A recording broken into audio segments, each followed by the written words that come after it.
Crime alert, time आज का, crime आज का।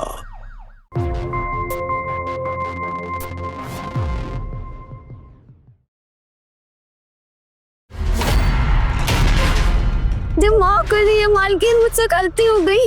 मैं आज के बाद ऐसी गलती नहीं करूंगी। हम आपका नमक खाए। हाँ, नमक तो तूने मेरा खाया है, लेकिन वफादारी तो इसके निभाई है। वैसे मान गए तुझे, 2 घंटे से इसका वजन तो खुद पे लिए बैठी है। मान गई तुझे मैं, लेकिन अब बस।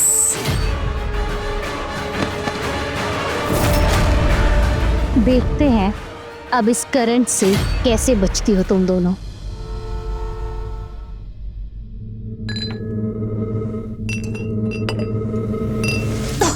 अरे जल्दी जल्दी हाथ चला लता, मानती के नाश्ते में बस 2 मिनट टाइम बचा है।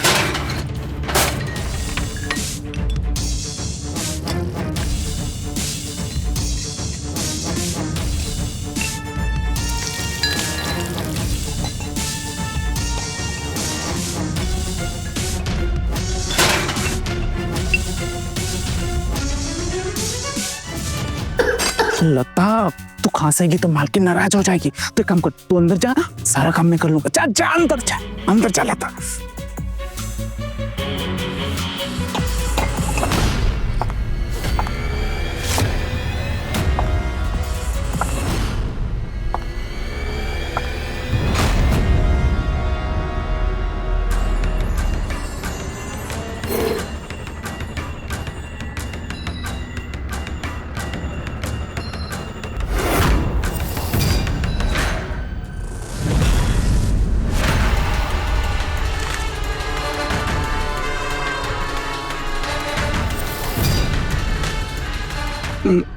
मालकिन, वो खाना ठीक बना है ना? मालकिन, वो लता की तबीयत दिन प्रतिदिन खराब होते जा रही है। उसे 2 वक्त के खाने की जरूरत है।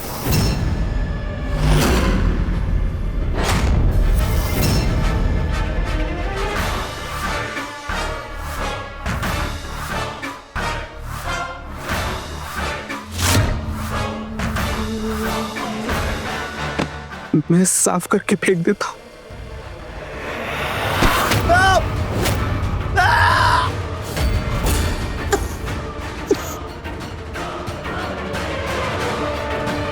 तो तू ये टोस्ट फेंक देगा?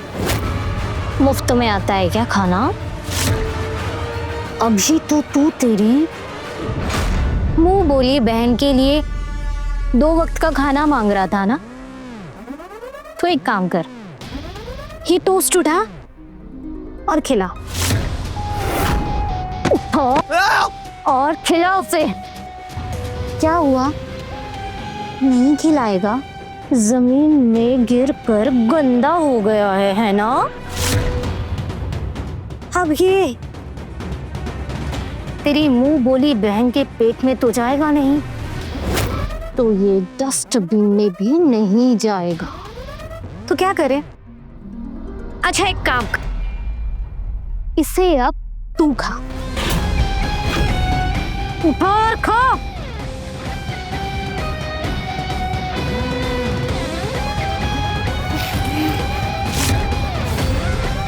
ये तूने नीचे जो गंदा किया है ना, इसे साफ कर। एक भी टुकड़ा जमीन पे दिखना नहीं चाहिए।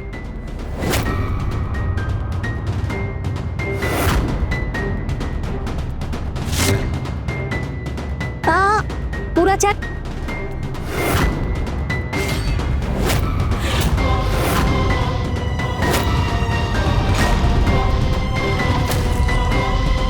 ये जो बचा हुआ खाना है ना, बाहर शेरू को दे देना।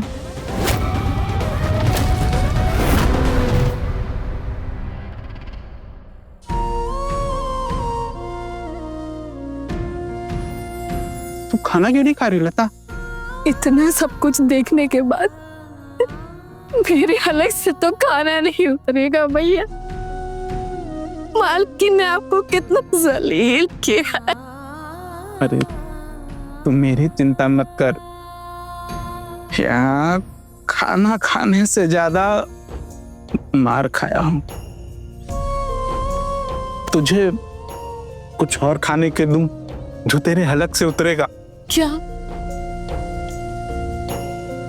आज शेरू के नसीब में 2 टोस्ट कम थे। अरे अब देख क्या रही है, जल्दी जल्दी खा।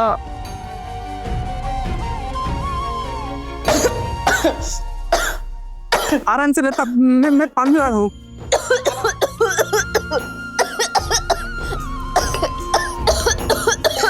ये गलत है, तेरे मुंह से तो खून निकल रहा है। एक काम कर, तू आज आराम कर ले, घर के सारे काम मैं कर लूंगा। मालकिन देखेंगे तो नाराज होंगी। वैसे भी आज मैं तुझे कोई काम नहीं करने दूंगा। एक काम कर, तू सब्जी की टोकरी से ओट लगा करके झपकी ले ले, मालकिन को पता नहीं चलेगा। चल झपकी ले ले, मालकिन को पता नहीं चलेगा। आ इधर बैठ, आराम से आराम से। तू सब्जी काटने के बहाने झपकी ले ले, मैं घर के सारे काम करके आता हूँ। हाँ तो फिक्र मत कर, आराम कर।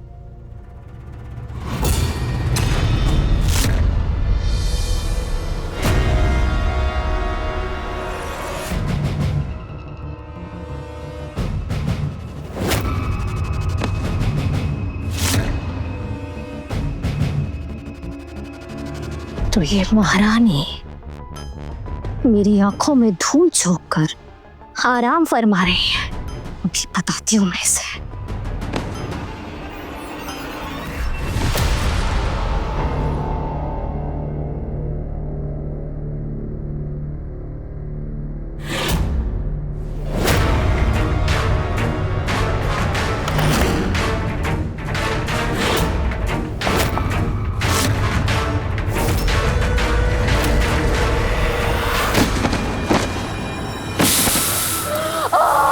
वो काम के वक्त यहाँ सो रही है तो भी मेरी आंखों में धूल झोंक कर। हाँ मैं आज के बाद काम के बाद कभी नहीं होगी।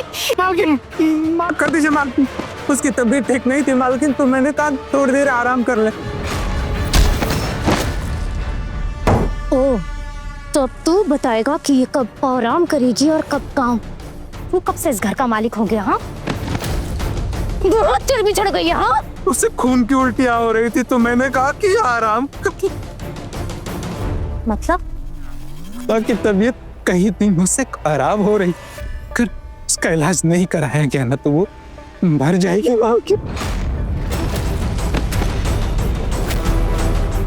कुछ तो जरूर करना पड़ेगा इसका।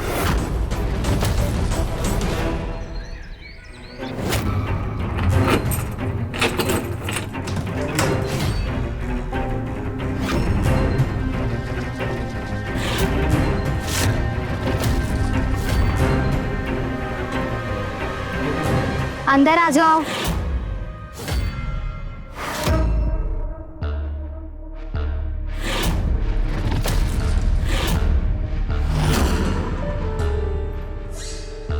देखो मैं अपने साथ किसको लेकर आई हूँ।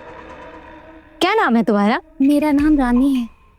तो आज से रानी तुम दोनों के साथ काम करेगी।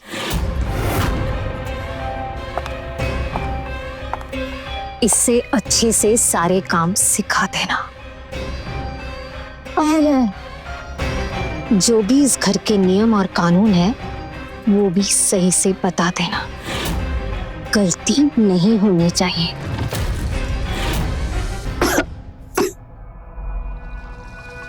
ठीक है? और हाँ, ये दरवाजा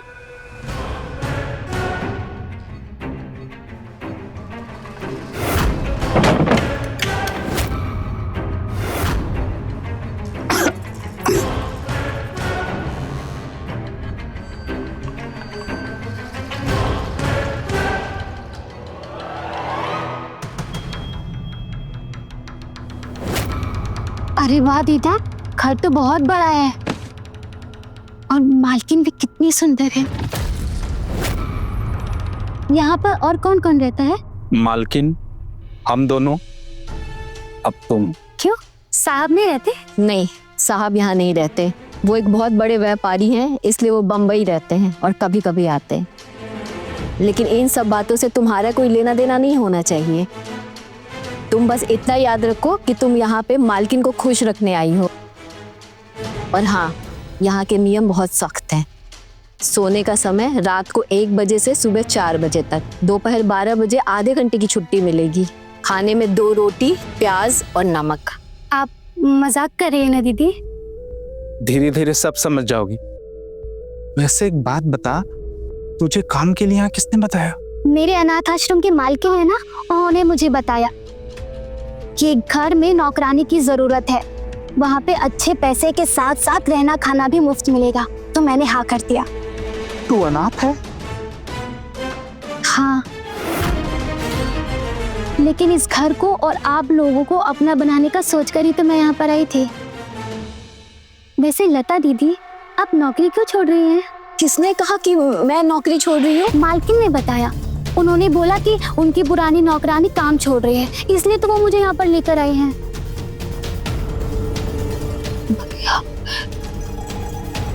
मैं मालकिन से बात करके आती। हाँ ठीक है। कौन है? मालकिन मैं हूँ, आ जाओ। हाँ आओ।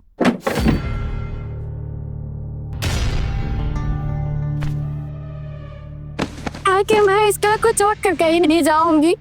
मुझे नौकरी से मत निकालिए मालकिन। किसने कहा तुझसे कि मैं तुझे काम से निकाल रही? जब तक तू जिंदा है ना, तब तक तुझे मेरी गुलामी करनी है।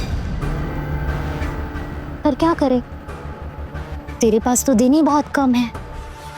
इसीलिए मैं ये तेरे बदले की दूसरी गुलाम ढूंढ ली है।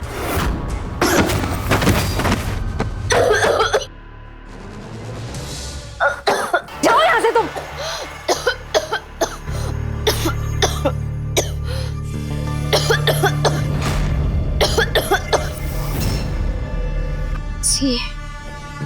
इसकी वजह से नहाना पड़ेगा। गंदा कर दिया मुझे।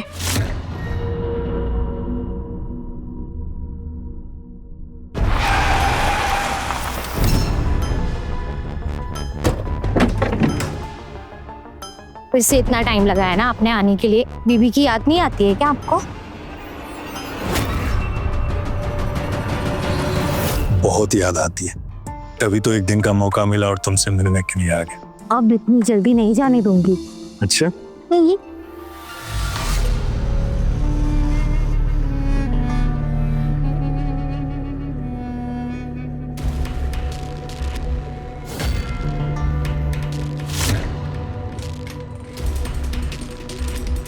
क्या कुछ चले हो मुझसे।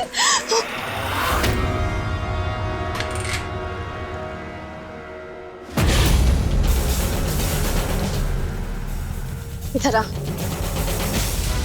वो साहब है ना? हाँ, बस आज रात के लिए आए हैं। तू अपने सवाल जवाब बंद कर और मुझे एक बात बता, तू मालकिन के कमरे में क्या करने गई थी? मैं सफाई कर रही थी। मालकिन के कमरे में सफाई उनकी नजरों के सामने होती है।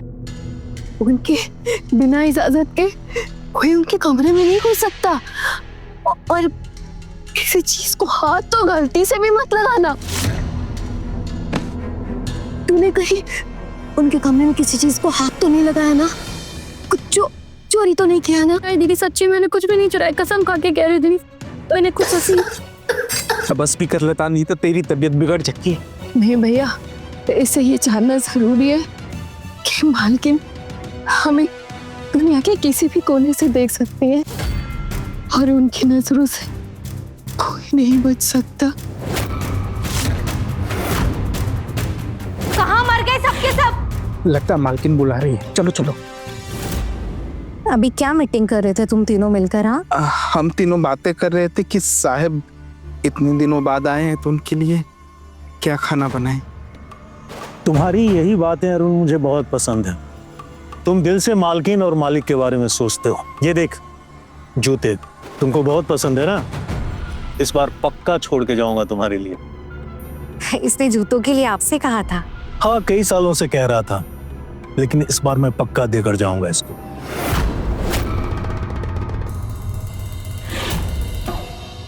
तो ये है तुम्हारी नई नौकरानी। जी, कल ही आई है।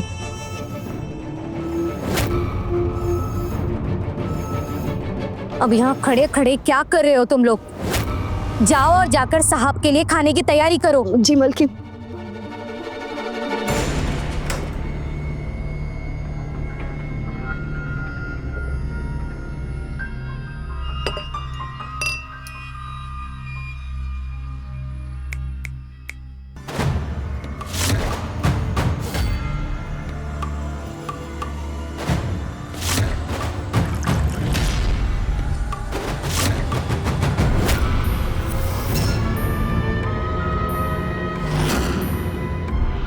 रुको।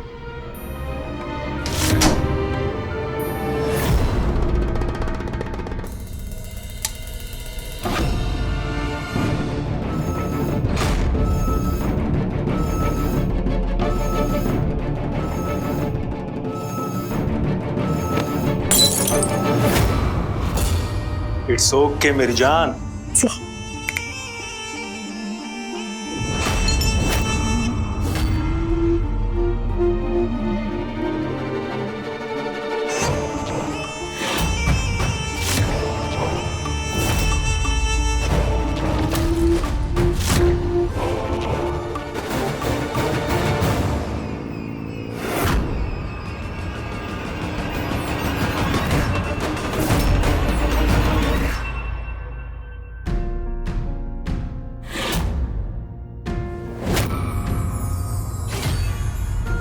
पर काम नहीं करूंगी।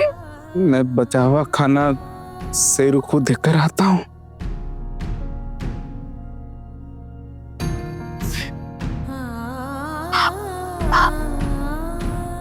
भैया, बहुत जोरों की भूख लगी है। जब से मैं यहाँ पर आई हूँ एक बार भी मैंने भर पेट खाना नहीं खाया। मालकिन भी सो गई होंगी। ये खाना हम लोग खा लेंगे भैया।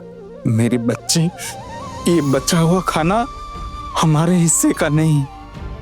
तुम्हें और भूख लगी है तो पानी पीकर पेट भर लो, और यहाँ काम करना है तो 2 रोटी, नमक, प्याज और पानी से पेट भरना सीख लो।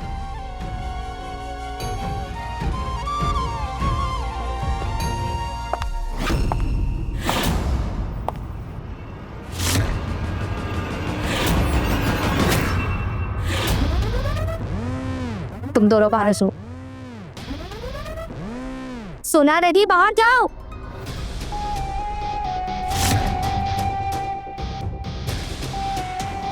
अब कहाँ गई तेरी आंखों की हिम्मत? हाँ, ये कुछ देर पहले तो तुम मेरे कमरे में घुसकर मेरी चीजों पर बड़ी आंखें गड़ा गड़ा कर देख रही थी। हाँ, नहीं, मैंने कुछ नहीं किया मालकिन। मैंने अपनी आंखों से देखा है कि तू किस तरह मेरे कमरे में घुसकर मेरी चीजों को चोरी करने की कोशिश कर रही थी। नहीं मालकिन, आपको जरूर कोई गलतफहमी हुई होगी। अच्छा, तो मैं झूठ बोल रही हूँ? तो ये कहाँ से आया? मालकिन, आपने ही तो दिया मुझे। तो चोरी, ऊपर से सीना जोरी, सजा तो मिलेगी, और जरूर जरूर मिलेगी।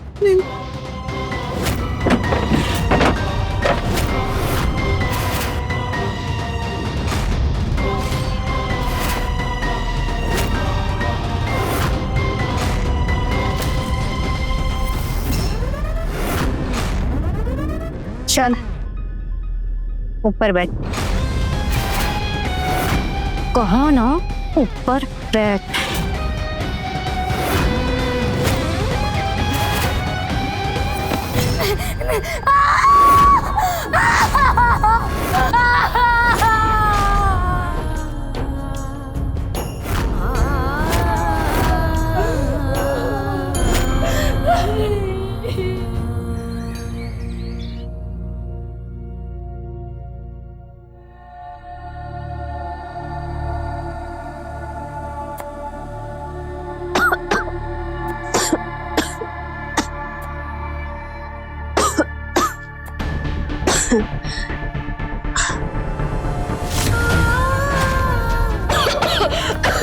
दीदी।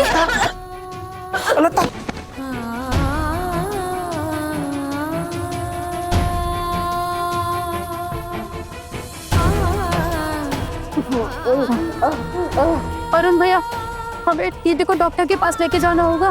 डॉक्टर डॉक्टर नहीं, मुझे मेरा बेटा सोनू चाहिए, मुझे मेरा बेटा सोनू चाहिए।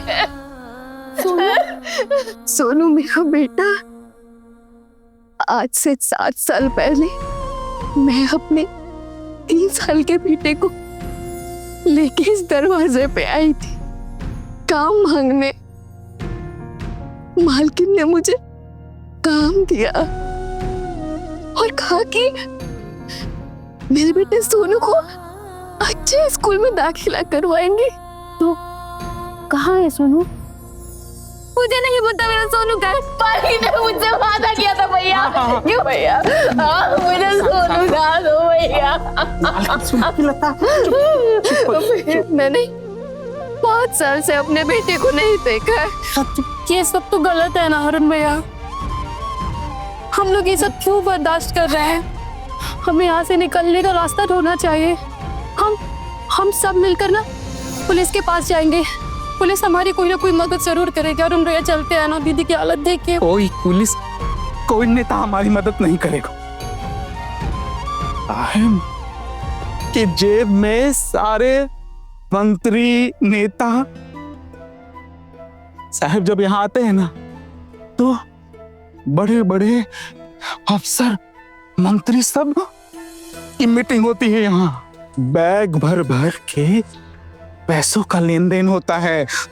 ऐसे में हम नौकरों की कौन सुनेगा? भैया, हम एक बार कोशिश तो कर सकते हैं ना? भैया एक बात बताइए, आपकी ऐसी कौन सी मजबूरी है जो आप ये सब बर्दाश्त कर रहे हैं? मजबूरी नहीं, डर। मुझे बाहर की दुनिया से बहुत डर लगता है रानी। घर में तो सिर्फ मालकिन ही बेरहम है। बाहर न जाने कितने लोग बेरहम होंगे। और फिर यहाँ से निकलकर मैं कहाँ जाऊंगा? किसके पास जाऊंगा मैं? आप ऐसी बात क्यों कर रही हैं? आपका कोई तो अपना होगा, कोई तो परिवार होगा ना यहाँ पर। मेरा कोई नहीं है रानी, सिर्फ ये घर, मालकिन और मालकिन का खौफ। मेरा बचपन यही बीता है। मुझसे पहले मेरे बाबा यहाँ नौकर थे। मेरे बाबा मुझे बहुत प्यार करते थे। मेरी हर जिद वो पूरी करते थे, पर उन्होंने मेरी एक जिद पूरी नहीं की। मुझे मुलायम जूते बहुत पसंद है। मैंने बाबा से बहुत जिद किया कि मुझे मुलायम जूते चाहिए। बाबा ने कहा कि वो मुझे मुलायम जूते दिलवाएंगे, पर वो नहीं दिलवा पाए। अब पता नहीं क्यों। क्यों किया? बाहर जो बागीचा है ना, वहां बहुत बड़ा बुत हुआ करता था। बहुत ही खूबसूरत और बहुत ही बेशकीमती। मेरे बाबा उसकी रोज सफाई करते थे। एक रोज सफाई करते करते वो बुत टूट कर मेरे बाबा के ऊपर गिर गया और बाबा दब और उसके नीचे मर गए। तब से मैं इस घर में नौकर हूँ और उस कीमती बुत की कीमत चुका रहा हूँ। हम यहाँ से कहीं नहीं जा सकते। पूरे घर में कैमरे लगे, बाहर दरवाजे में बड़ा सा ताला लगा है और वो शेरू और गार्ड भी है। हम बाहर नहीं जा सकते, हम यहाँ कैद है। तुम लोगों से ना इस बार साहब बहुत खुश होकर गए, इसलिए सोचा क्यों ना तुम तीनों को इनाम दिया जाए। ये इनाम तुम तीनों के लिए। अरे देखो देखो, तुम्हारे लिए है भाई, खोलो।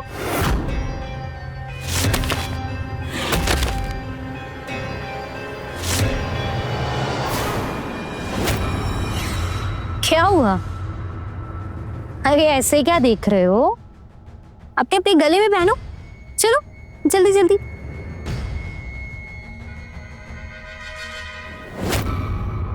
अब आएगा ना मजा।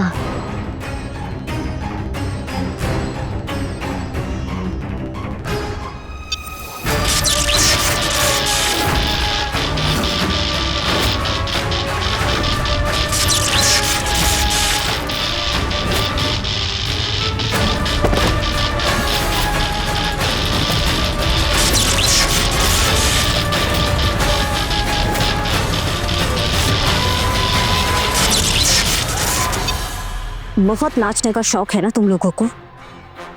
अब देखो कैसे मैं तुम्हें पल पल नचाती हूँ।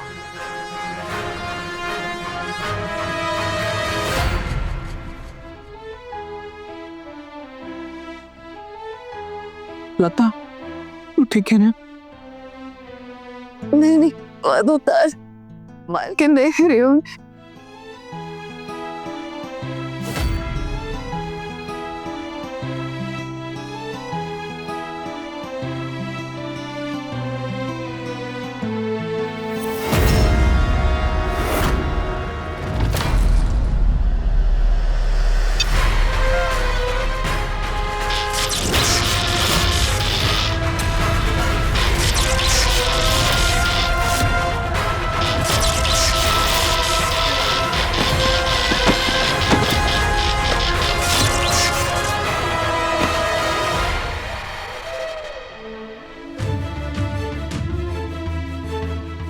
अरुण भैया, अरुण भैया,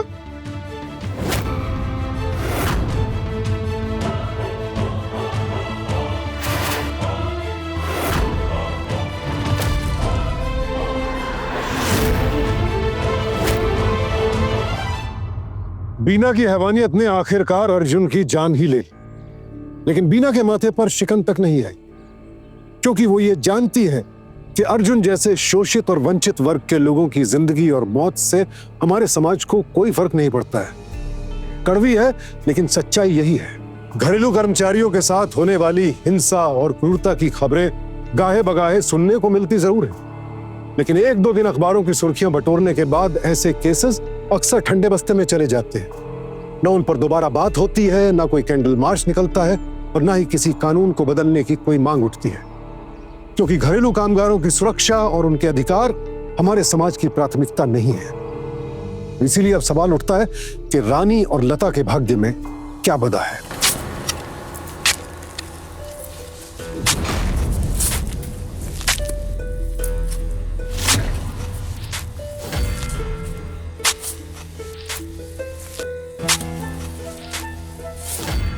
अरे जल्दी जल्दी हाथ चला लो, और भी काम है इसके अलावा।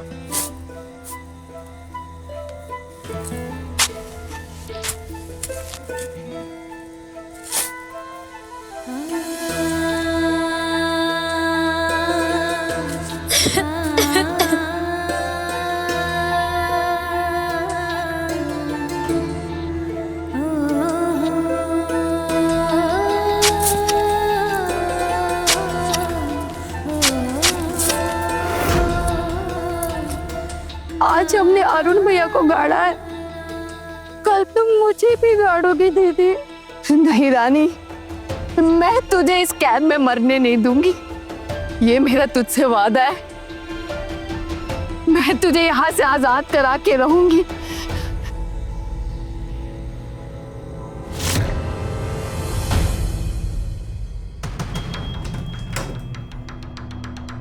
तुम मुझे बार बार ऐसे अकेले छोड़ के क्यों जाते हो? अब ना मैं तुम्हें कहीं नहीं जाने दूंगी। डार्लिंग, सुबह जाना बहुत जरूरी, लेकिन इस बार मैं जल्दी प्रॉमिस।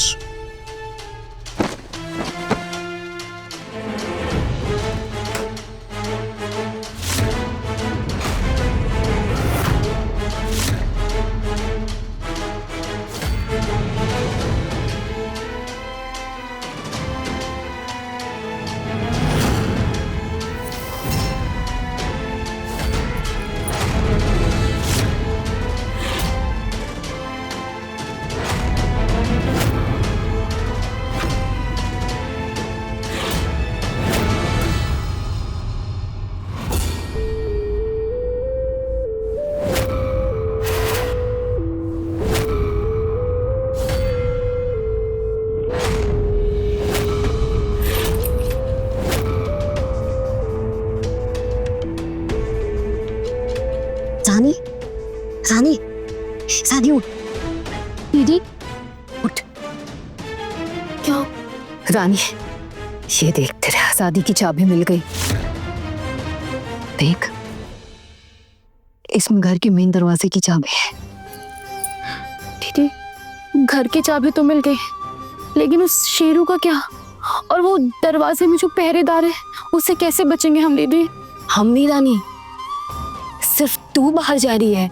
नहीं दीदी, मैं अकेले कहीं नहीं जाऊंगी। हम साथ में जाएंगे ना दीदी। मैं अकेले नहीं जाऊंगी, कहीं भी नहीं जाऊंगी अकेले दीदी। देख रानी, मेरी बात समझ। मेरा यहाँ से जाना मुमकिन नहीं है। मैं सोनू को लिए बिना इस घर से नहीं जा सकती। सिर्फ तू जाएगी। अगर तू यहाँ से निकल गई तो तू पुलिस के पास जा सकती है। पुलिस को मालकिन की सच्चाई बता सकती है, और शायद पुलिस मेरे सोनू को ढूंढने में मेरी मदद कर दे। तो मेरी बात समझ, ये एक ही मौका है। दीदी, मैं कैसे रोकूंगी दीदी? मालकिन और साहब तुझे खुद यहाँ से जाने का रास्ता देंगे। कैसे दीदी?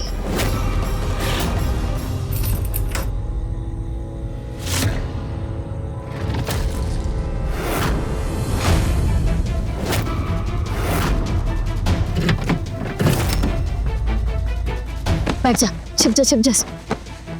तू छिप जा, सुबह होने वाली है। साहब बाहर जाएंगे, तुझे लेकर चले जाएंगे। दीदी, मुझे बहुत डर लग रहा है दीदी। सब ठीक होगा दीदी, आप भी चलिए ना दीदी। दीदी, डर लग रहा है। तू डर मत, अब जो होगा हम मिलके देख लेंगे।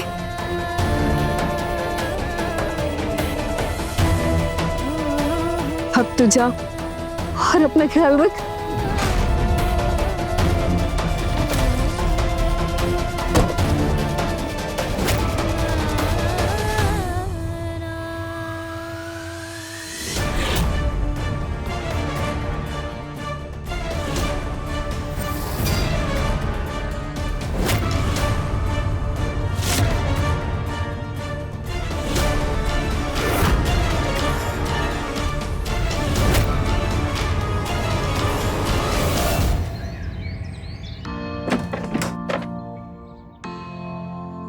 क्या बात है, अरुण नहीं दिख रहा है? छुट्टी पे गया क्या? उसकी मौसी गुजर गई है, और पहले उसने कभी मुझसे छुट्टी भी नहीं मांगी थी ना, इसलिए अभी मैंने जाने दिया। ठीक है, अपना ख्याल रखना। Take care, love you. Love you too. सही है।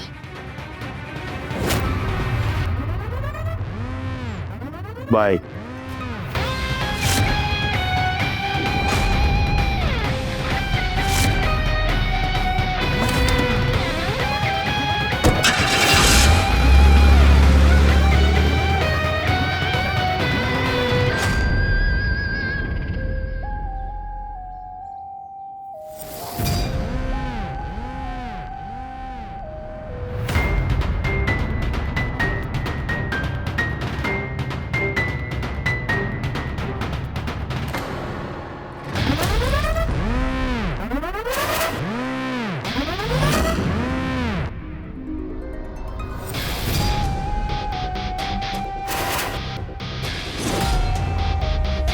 ये रानी कहीं नजर नहीं आ रही है।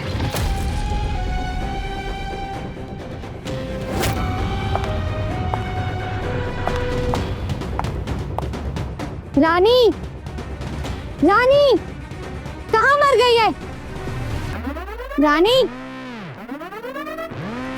रानी, मर गई है ये। रानी कहाँ है? मैं तुझसे कुछ पूछ रही हूँ, रानी कहाँ है?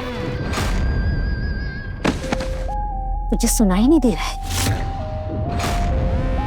मैंने कहा रानी कहाँ है? पहले आप बताइए कि मेरा सोनू कहाँ है? तो अब तेरी भी जुबान निकल आई है, मुझसे सवाल करेगी तू? मुझसे सवाल करेगी? रुक।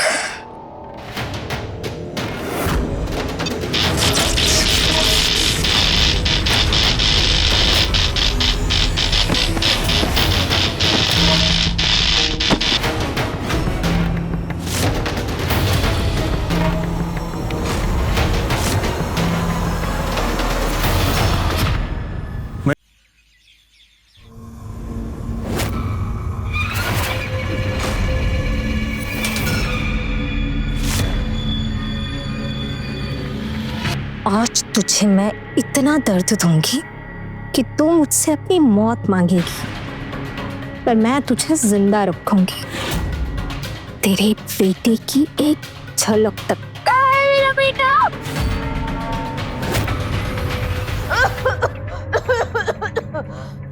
मैं तुझे छोड़ूंगी नहीं।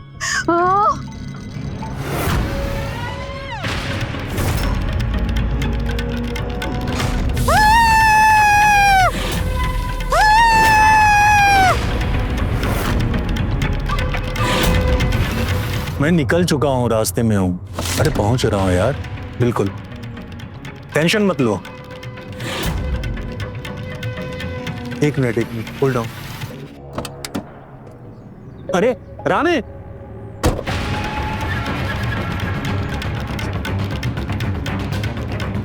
अरे बीना, तुमने रानी के साथ क्या किया? मेरी गाड़ी की डिक्की में छुपकर बाहर आ गई या भाग रही है? देखो, अभी मुझसे सवाल जवाब मत करो। उस रानी को लेकर अभी की अभी घर आओ। अगर वो पुलिस में चली गई ना तो बहुत बुरी तरह से फंस जाओगे तुम। मैं बाकी सब बात में समझाती हूँ, अभी उसे लेकर आओ, तुम्हारे लिए खतरा बन जाएगी वो। कुछ भी करो, कैसे भी उसे घसीट कर घर वापस लेकर आओ।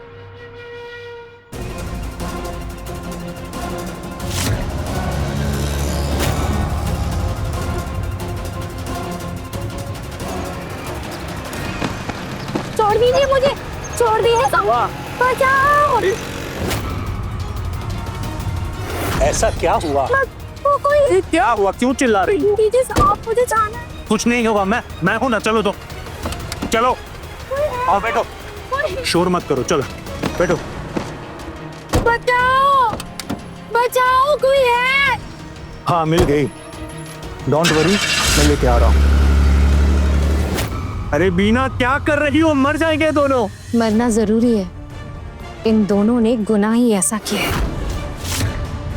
गिना, मौत इन्हें मेरी मर्जी के बिना नहीं है। मुझे माफ कर दीजिए मालकिन, मुझसे गलती हो गई। मैं आज के बाद ऐसी गलती नहीं करूंगी। हम आपका नमक खाए। हाँ, नमक तो तूने मेरा खाया है, लेकिन वफादारी तो इसके निभा रही है। वैसे मान गए तुझे, 2 घंटे से इसका वजन तू खुद पे लिए बैठी है। मान गई तुझे मैं, लेकिन अब बस।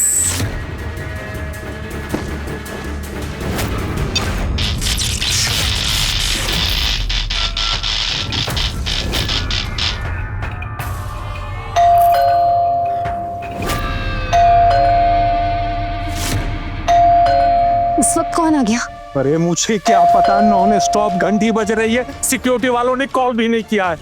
देखिए, आप बाहर जाके देखिए, ये मैं समाती चाहिए। और हम अरे अच्छा माशा लगा के रखा है। अरे जाइए ना।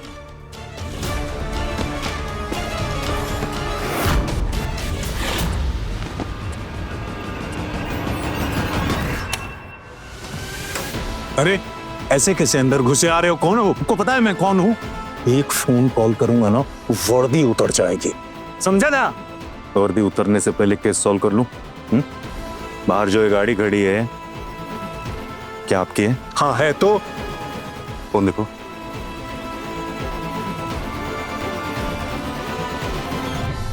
गौर से देखिए इस वीडियो को। पिछले 2 घंटे से ये वीडियो इंटरनेट पे सर्कुलेट हो रहा है। ये वीडियो एक चश्मदीद ने बनाया है, जिसमें साफ तौर पे देखा जा रहा है कि आप एक लड़की को जबरदस्ती इस कार में बैठा रहे हैं। इसको किडनैपिंग कहते हैं।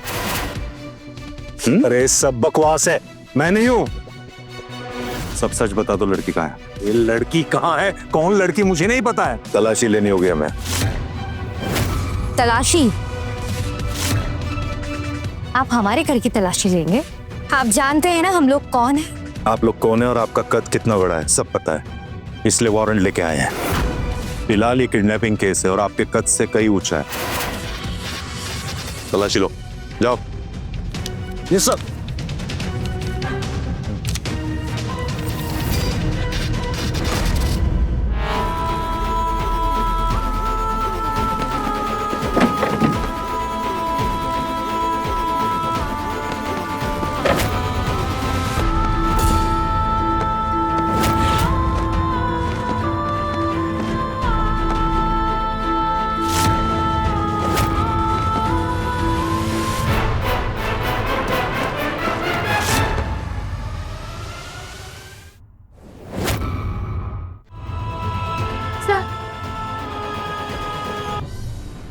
ये क्या है?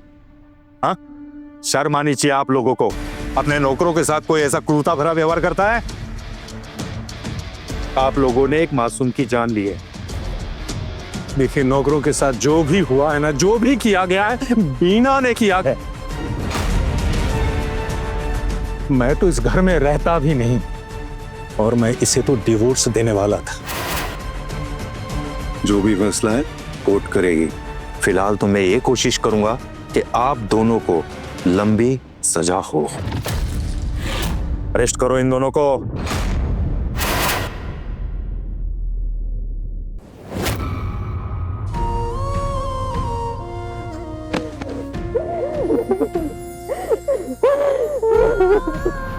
एक आलीशान बंगले की 4 दीवारी में हो रही हैवानियत और क्रूरता पर आखिर पूर्ण विराम लगा। बीना के खिलाफ अर्जुन की हत्या का केस तो दायर हुआ ही। पुलिस की मदद से लता को उसका बेटा सोनू भी मिल गया, जिसे बीना ने कहीं किसी छोटे से बोर्डिंग स्कूल में छोड़ दिया था। इस पूरे खुलासे ने आसपास के इलाके में थोड़ी खलबली जरूर मचाई, लेकिन क्या इस कहानी से समाज में कोई बदलाव आया? जवाब साफ है, नहीं। हमारे समाज में घरेलू कर्मचारियों के लिए हालात आज भी मालिक और नौकर वाले हैं। यानी घर में नौकर कितना सुरक्षित रहेगा, ये निर्भर इस पर करता है कि मालिक में इंसानियत कितनी है। ये एक असंगठित क्षेत्र है, यानी डिसऑर्गेनाइज्ड सेक्टर। इसलिए घरेलू कर्मचारी बिना किसी लिखा पढ़ी या कॉन्ट्रैक्ट के काम करते हैं। तो सवाल ये उठता है कि इस क्षेत्र में काम करने वाले लोगों को सुरक्षा कैसे प्रदान की जाए। शायद जरूरत है हमारी सोच और कानून दोनों में बदलाव लाने की। और जिस तरह से हम कहते हैं कि घर में किसी को काम पर रखने से पहले उसका पुलिस वेरिफिकेशन कराएं, उसकी जांच पड़ताल करें, तो जरूरी है कि घर में काम करने जा रहे लोग भी घर वालों के बारे में जांच पड़ताल कर सकें। ऐसा कोई जरिया हम उन्हें मुहैया कराएं। इसी के साथ मैं सुशांत सिंह आपसे विदा लेता हूं। कल फिर मिलूंगा एक और नई कहानी के साथ। देखते रहे क्राइम अलर्ट। टाइम आज का, क्राइम आज का।